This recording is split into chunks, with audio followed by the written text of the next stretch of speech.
Faut-il avoir confiance en l'homme? Thèse. L'homme tend naturellement à la bonté.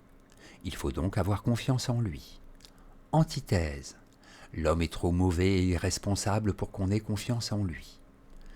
Thèse. Il faut avoir confiance en l'homme. En effet, malgré ses faiblesses, l'homme est fondamentalement bon. C'est aussi un conquérant qui progresse sans cesse.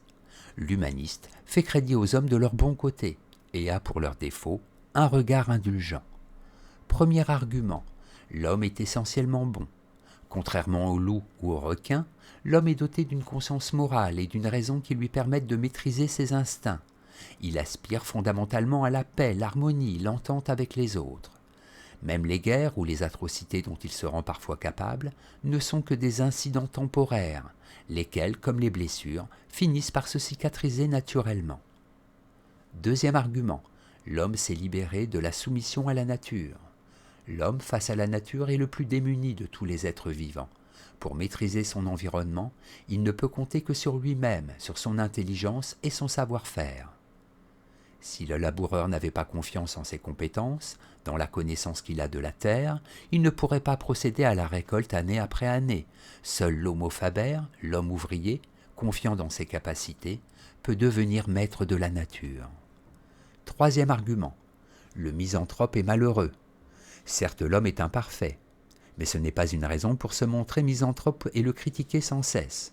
Celui qui n'aime pas les autres ne peut s'aimer lui-même, et les hommes n'attendent parfois qu'un regard bienveillant pour se montrer sous leur meilleur jour. C'est pourquoi, que ce soit en soi-même, en ses amis ou en l'humanité entière, mieux vaut avoir confiance. En bref, l'homme qui confie dans ses capacités est un conquérant. Il faut avoir confiance en l'homme car il est naturellement bon. L'humaniste a pour les hommes un regard bienveillant. Antithèse, l'être humain n'est pas fiable. L'homme est inconstant, irresponsable, plein de vices. Il ne peut être le modèle ou une référence pour lui-même. Il faut chercher dans la religion la confiance que l'homme n'est pas capable d'inspirer. Premier argument, on ne peut avoir confiance dans les facultés humaines. L'homme est une créature misérable, ses opinions sont contradictoires, ce qui paraît bon aux uns semble mauvais aux autres. Son savoir n'est pas non plus crédible, car les théories s'opposent les unes aux autres. Il ne semble plus capable de maîtriser ses passions. Le fanatisme et le mal ont existé à toute époque. L'homme a peut-être conquis la nature, mais sa sagesse n'a pas progressé. Il peut détruire la planète et nous devons maintenant nous méfier de ses découvertes. Par quelque côté qu'on le prenne, l'observation de l'homme invite invariablement au plus grand scepticisme. Deuxième argument, la religion pallie au manque de fiabilité de l'homme. Sans Dieu, dit Pascal, l'homme est misérable, corrompu, aveuglé par les passions, haine, ambition, vanité, etc. L'homme naturellement bon est pourtant capable de faire le mal. On pourrait aussi bien le qualifier de naturellement mauvais. Abandonné à lui-même, il n'est que petitesse et fatuité. Il est au-dessus de ses forces d'être parfait. On ne peut avoir confiance qu'en un être supérieur et parfait, Dieu. C'est à travers Dieu seulement que l'homme peut trouver la confiance en lui-même. En bref, si la technique a progressé, l'homme n'est pas devenu plus sage, il ne maîtrise même pas ce qu'il crée. Livré à lui-même, il est misérable. On ne peut pas avoir confiance en une créature aussi imparfaite. Conclusion. Il convient à la fois d'avoir confiance en l'homme et de se méfier de lui. La confiance nous évite de tomber dans le scepticisme excessif.